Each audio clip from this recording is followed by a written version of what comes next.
बिस्मिल्लाहिर्रहमानिर्रहीम। अस्सलाम वालेकुम नाजरीन, मैं हूं शहबाज शफकत मिर्ज़ा और आप देख रहे हैं अंदाज़े बयां चैनल।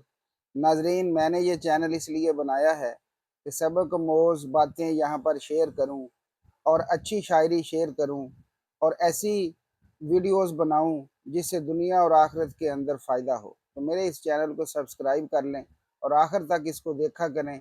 आज की वीडियो बहुत अहम है, बहुत बड़ा सबक है, कुरान की आयात है और उसके हवाले से एक बहुत ही सबक आमोज़ बात।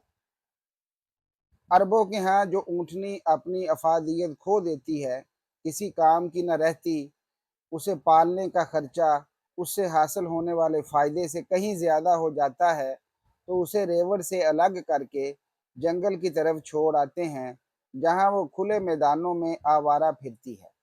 जहाँ से चाहती है खाती पीती और जहाँ चाहती है लेट जाती है। ये ऊँटनी इतनी बेवक़्त हो जाती है कि इसकी फ़िक्र करना भी बेमानी लगता है, बल्कि इसकी मलकियत का दावा करने वाला भी कोई ना होता है। ये ऊँटनी अपने भारी भरकम जिस्म के साथ ज़मीन के कुछ हिस्से पर जगह तो घेरती है, ऑक्सीजन भी इस्तेमाल करती है, लेकिन अपने वजूद के मकसद में कोई हिस्सा अदा ना कर पाती है। न दूध देती है, न बच्चे, न इसकी खाल इस्तेमाल होती है और न गोश्त। इस ऊँटनी को सुदी कहा जाता है। कुरान कहता है, "आ- अयहसबुल इंसानु अन युत्रिका सुदा।" क्या इंसान ये समझता है कि उसे यूं ही आज़ाद छोड़ दिया जाएगा?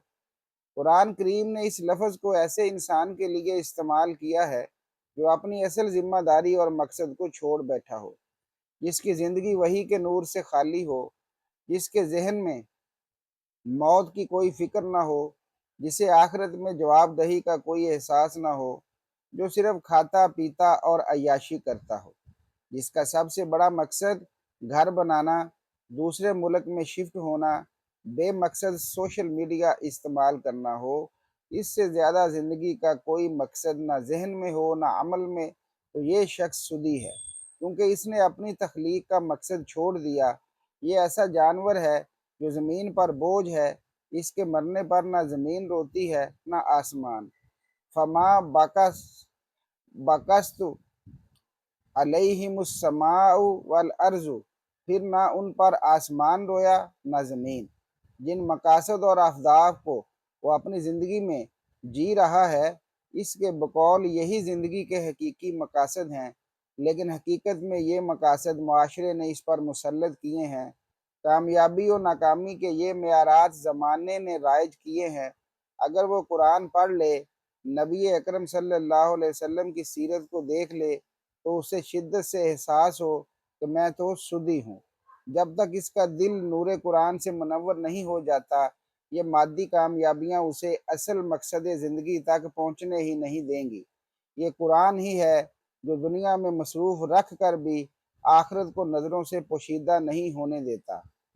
वब्तगी फ़ीमा आताकल्लाहु दारल आखिरा वला तनसा नसीबका मिनद दुनिया। और अल्लाह ने तुम्हें जो कुछ दे रखा है, इसके ज़रिए आखिरत वाला घर बनाने की कोशिश करो और दुनिया में से भी अपने हिस्से को नज़रअंदाज ना करो।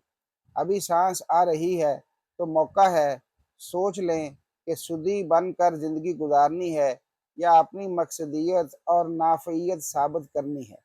अगर बामकसद और नाफ़े बनना चाहते हैं, तो आज ही कुरान करीम के साथ जुड़ जाएं, कुरान को समझें, इस पर अमल करें और अकामत दीन के लिए कुरान के पैगाम को दूसरों तक पहुँचाएँ।